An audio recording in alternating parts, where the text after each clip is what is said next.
Welcome to Bourbon School. I'm Marianne. And I'm Brian, and today we are going to taste and grade Rebel 10-year single barrel from Lux Row. Let's do it.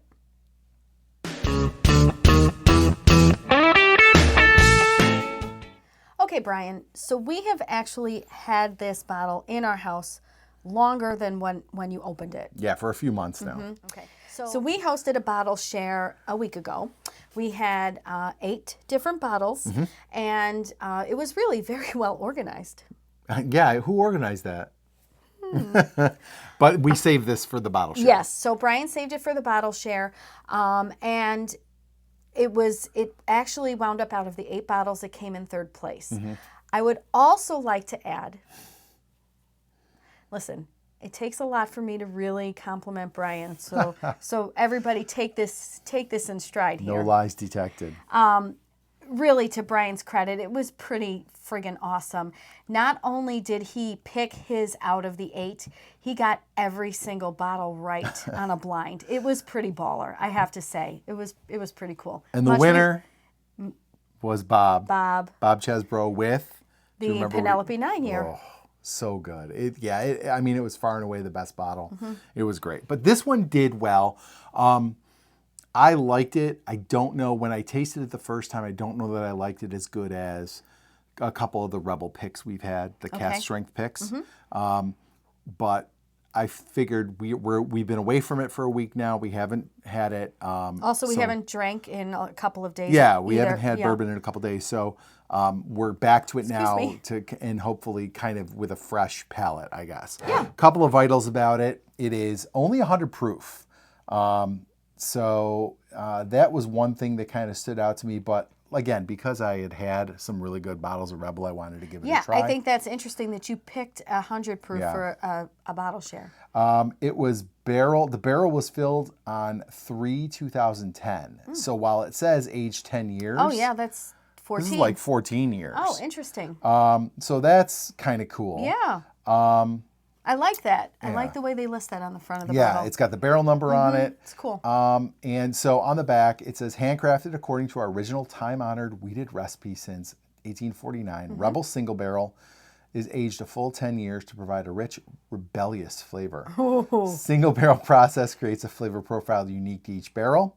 The end result is an extra smooth sipping whiskey that honors the Rebel in all of us. Just makes you feel like you're naughty when you drink it. I guess. And this is Lux Row. We've had pretty good luck with Lux Row. We've had a couple of Ezra Brooks cast strengths picks that have been really good. A couple of Rebel picks that have been really good.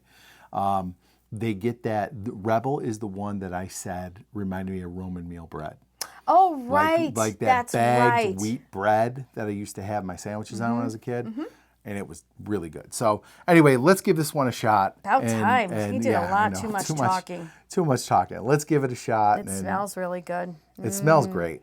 You definitely get a sweetness off of the nose. No definitely ethanol, has, very sweet. Yeah.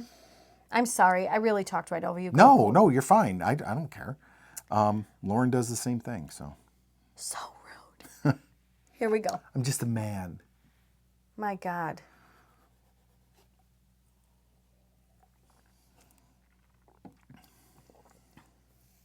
Oh.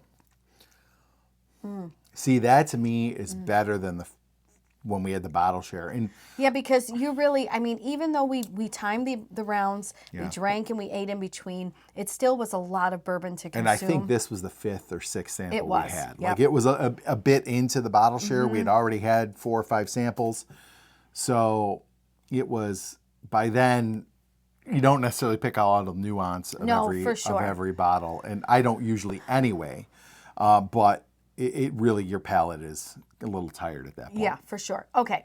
So at first taste for me, the first thing I'm going to tell you is that I had a really nice, and I'm not going to say burn, but this one is the hug. The one where you just get warm inside. It is especially warm in my belly right now. And the first flavor that I got was not bread or rye or wheat. It was a very interesting cherry flavor. Interesting. Yeah. Yeah, and not a sweet cherry either, like a more tart cherry flavor. I think you definitely know you're drinking a wheater. It's definitely got that kind of softer feel, and I do get a little bit of that grainy wheat, like the bready flavor. It's there, but it's It's very. there, but For me, it's indistinct. Like it's not very heavy. the thing I am not getting is age. No. I'm not getting a ton of oak character, oak spice, char. It just, you don't get a lot of age, and I wonder if this is the same thing I say about Weller 12. You say if it's too They old, proofed it right? down too much. No, not too Oh, old, just sorry. being proofed down too much. Oh. Like maybe if this was 110 or 120, you might get a lot more of that character. Sure. And this one, maybe that 100 proof is just proofing it down too much. Okay. I really am on second taste, and now I'm going to do my third. We'll see. I really am getting a very tart cherry kind of note. Yeah. It's interesting. I don't get any fruit notes. I'm getting, that definite wheat character. Maybe as you drink a little more, you get a little bit of that age, like that bitterness that you get with the age. Again, not in a bad way. It's just there. Yeah. I don't know. This is a weird one. I think if you put this in front of me at $95, which is what we paid, 90. It was like 92. We got a little bit of a. I'm so glad he tells me the price after I've tasted it a couple of times. And there are some places where this is well over $100. But we got it for like $92.99 at Midnight Liquors. Thank you, Herman. If you put this in front of me and a cask strength pick, that's $120 and it's like $50. Oh. I probably would grab the cask strength pick over this. This is not blowing me away. Right, and that's it. It's good. I think it's decent bourbon. Yep. I'm going to sip it. Like, I'm not going to drain pour this. I'm not going to give it away. I'm going to sip it. It's Yeah. a nice bourbon.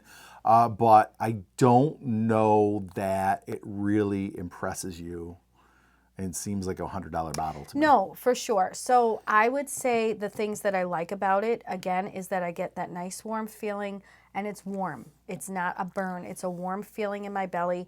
I did enjoy the cherry characteristic that I got from it.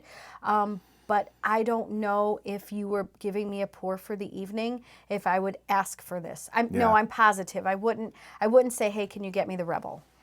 Yeah. So I would drink it if we had it on hand, and if everybody else was having a pour of it. Certainly, I would drink it to be social, but it's not something that I would ask for. Okay. And I think that's a good evaluation of something. Like when we do a barrel pick, we always say, is this something you would come back and spend your money on after you've made the selection? Yeah.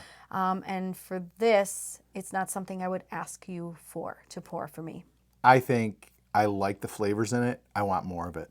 And at 100 proof, you're just not going to get it. What do you give it for a grade? B-. I was going to give it a C. Okay. Yep. It's fair. Yeah. B- and a C. I think it's fine. If you told me this is a $40 or $50 bottle, I'd be fine with it. That's why I was giving it a C, because of the price. But at $95, I don't think it impresses you enough to justify the price point, and especially when people are charging $115 and $125 for this as well. So, Wow. yeah, it's... No, guys, no. Yeah. So there it is, guys. Let us know what you think. If you've had Rebel 10, go ahead and put in the comments. Let us know what you think of it and your opinion.